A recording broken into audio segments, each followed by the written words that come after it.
अब हम अभ्यास देखते हैं। वाक्यों को पूरा करने के लिए उचित क्रियापद चुनो। अभी यहाँ पे देखो, यहाँ पर कर्ता दिया हुआ है और उचित क्रिया लगानी है। अब जैसे यहाँ पे अजा है, अजा हम देख रहे हैं बहुवचन है, तो यहाँ पे हमें को देखना है कि क्रिया का बहुवचन हमको लगाना है। तो अजाहा चरंती मतलब बकरियां चरती हैं। अभी अश्वो देखेंगे हम बालक के आधार पे, तो अश्वो जो है द्विवचन है, तो यहाँ पे हम देखेंगे क्रिया कौन से द्विवचन की। तो द्विवचन के हम देखते हैं धावता, तो अश्वौ धावता मतलब दो घोड़े दौड़ते हैं। फिर पुष्पाणी हम देखेंगे फल के रूप के आधार पर। अगर हम देखेंगे पुष्पाणी फलम फले फलानी, तो पुष्पम पुष्पे पुष्पाणी, तो ये बहुवचन का है, तो यहाँ पे हम देखेंगे बहुवचन का कौन सा है, तो विकसंती।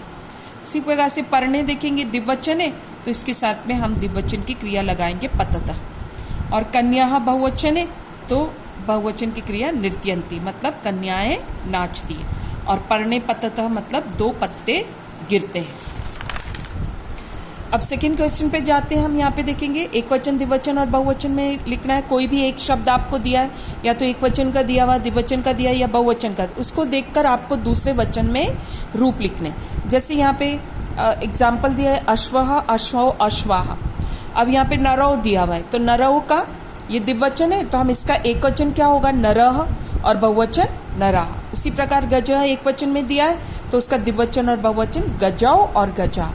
सिंह हम देख रहे हैं बहुवचन दिया है, तो इसका एक वचन और द्विवचन सिंह सिंहो और बहुवचन सिंह।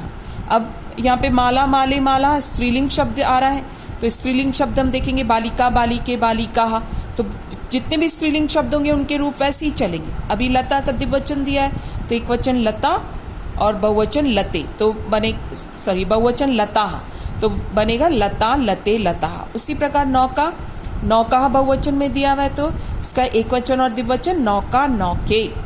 कलिका मतलब कली, तो कली को देखेंगे हम एक वचन है, इसका द्विवचन और बहुवचन स्त्रीलिंग है, इसलिए कली के कलिका। नासिका मतलब नाक, तो यहाँ पे द्विवचन में दिया है नासिके, तो एक वचन उसका हो गया नासिका, जैसे कलिका है वैसे, और नासिके और नासिका।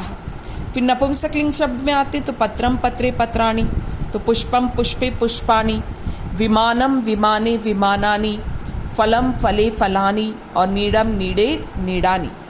तो इस तरह से हम देखते हैं पुल्लिंग स्त्रीलिंग और नपुंसकलिंग का एक वचन द्विवचन और बहुवचन में कैसे रूप होता है।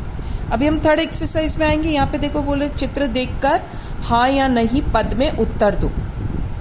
तो हमको पहले चित्र देखना, जैसे यहाँ पर एक वृक्ष है और यहाँ से पत्ते गिर रहे हैं। अभी यहाँ पर क्या बोल रहे हैं, चित्र में तो दिया है पत्ते गिर रहे हैं, और यहाँ पर बोल रहे हैं पत्रम पतती, तो पत्रम पतती एक वचन का है, तो इससे पता पड़ रहा है कि यहाँ पे बोल रहे हैं एक पत्ता गिर रहा है, जबकि हम यहाँ देख रहे हैं बहुत सारे पत्ते गिर रहे हैं, इसलिए ये रॉन्ग है और इसलिए इसको यहाँ पर न कहा गया। अभी एक मोर दिखाई दे रहा है नाच रहा है, तो यहाँ पे लिखा है मयूरः नृत्यति। हमको देखना है ये कौन से वचन का है, तो ये मयूरः नृत्यति एक वचन है, ये भी एक वचन है, तो और हमको चित्र भी एक वचन में दिखाई दे रहा है, इसलिए ये सही है और इसके लिए हम बोलते हैं आम। अभी यहाँ पर हम देख रहे हैं बहुत सारे घोड़े हैं, तो घोड़े बहुवचन में है, तो घोड़े का बहुवचन अश्वा होता है, और उसके लिए क्रिया शब्द जो यूज करेंगे वो धावंती।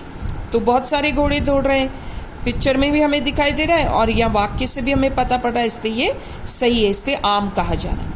अभी यहाँ पर हम आते हैं, तो यहाँ पे हम देख रहे हैं दो नाव है, और यहाँ पे क्या बोल रहे हैं नौकाहा। नौकाहा मतलब होता है अनेक नाव, और तरंती मतलब तैर रही है। ये बहुवचन में है कि अनेक नौकाएं तैर रही, जबकि पिक्चर में दिखाई दे रहा है कि दो नावें तैर रही है, तो ये नहीं है, न है इसका आंसर। और अगर सही होगा इसका तो हम करेंगे नौके द्विवचन में और तरतः। अभी फोर्थ क्वेश्चन में जाते हैं, तो वहां पे हम देखेंगे यहाँ पे कुछ संज्ञा शब्द दिए हैं। संज्ञा शब्द हमने देखा था कर्ता होते हैं और उसके साथ क्रिया लगाते थे, एक पूरा वाक्य बनता है। तो यहाँ पे सब कर्ता के साथ में हमको एक क्रिया लगाकर कर्ता और क्रिया को मिलाकर वाक्य बनाना। जैसे यहाँ पे विवेकः धावती, तो अश्व है तो अश्वः धावती, घोड़ा दौड़ता है, कन्या धावती तो कन्या दौड़ती है। तो इस तरह से वाक्य बनाने, तो ये एक्सरसाइज में सभी में हमको कर्ता और क्रिया को मिलाकर वाक्य बनाने, तो ये आपको कॉपी में करने की जरूरत नहीं। हम फिफ्थ क्वेश्चन देखेंगे कि निम्नलिखित वाक्यों को बहुवचन में बदलो। अभी हमको ये देखना है कि बहुवचन का कर्ता का और क्रिया का क्या रूप होता है। हमको नियम ध्यान रखने हैं कि अगर कर्ता एक वचन है तो क्रिया भी एक वचन की होगी, अगर कर्ता बहुवचन है तो क्रिया भी बहुवचन की होगी। तो इस नियम को ध्यान में रखते हुए हमको कर्ता का भी बहुवचन बनाना है और क्रिया का भी बहुवचन बनाना है। तो अश्व का अगर हम बहुवचन देखेंगे तो अश्वाह और धावती का धावंती। उसी प्रकार कन्या का बहुवचन कन्याः और खादती का खादंती। नौके तरतः तो नौके का बहुवचन नौकाः और तरतः का तरंती। पत्रम का बहुवचन हम देखेंगे तो फलम फले फलानी जैसे होता है, पत्रम पत्रे पत्राणी, पत्राणी इसका बहुवचन और पतति का बहुवचन पतंती। उसी प्रकार से विमानम चलती तो विमानम का बहुवचन विमानानी और चलती का बहुवचन चलंती। तो हम अभ्यास यहीं पर खत्म करेंगे अभी, और अब आपको ये देखना है कि आपको कॉपी में क्या क्या लिखना है। तो आप सबसे पहले तो आप ये ग्रीन बॉक्स लिखेंगे, सबसे पहले पार्ट 2 लिखकर उसका ग्रीन बॉक्स यहाँ पर ये लिखेंगे, और उसके बाद में आपको ये लिखना है कर्ता के रूप जो हमने इस पहले पार्ट में देखे थे, कर्ता के रूप पुल्लिंग स्त्रीलिंग और नपुंसकलिंग, और क्रिया के रूप हमने देखे थे ये क्रिया के रूप पुल्लिंग स्त्रीलिंग नपुंसकलिंग में सभी में एक जैसे चलते हैं। और हमको ये ध्यान रखना है एक वचन के साथ एक वचन, द्विवचन के साथ द्विवचन और बहुवचन के साथ बहुवचन।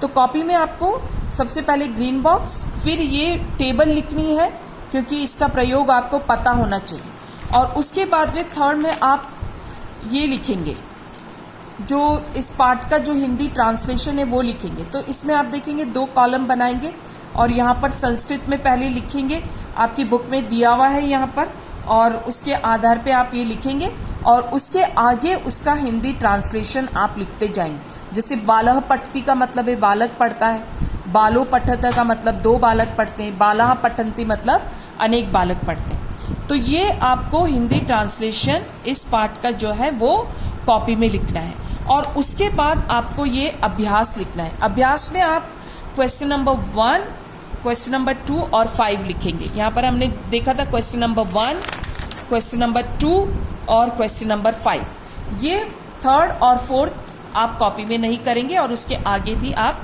नहीं करेंगे। तो ये है आपको कॉपी में, कोई सी भी कॉपी में आप ये काम कर सकते हैं। और आप देखेंगे आपका जो अभी टेस्ट पेपर होगा आप वेबसाइट में देख सकते हैं, तो उसमें आपको टाइम टेबल भी मिला होगा। संस्कृत का भी आपका एग्ज़ाम होगा, तो संस्कृत का जो टेस्ट पेपर होगा उसमें आपका कोर्स जो है वो है संस्कृत वर्णमाला और पार्ट 1 और 2। तो आप इसकी तैयारी करेंगे। सबसे पहले हमने संस्कृत वर्णमाला में देखा था, फिर पार्ट 1 है और उसके बाद में पार्ट 2, और उसके से रिलेटेड जो भी वीडियो आप देखें उसमें आप अच्छी तरह से उसको देखकर आप तैयारी करेंगे और अच्छी तरह से एग्ज़ाम देंगे। तो हम यहीं पे ख़त्म करते हैं। All the best and have a safe and nice holidays.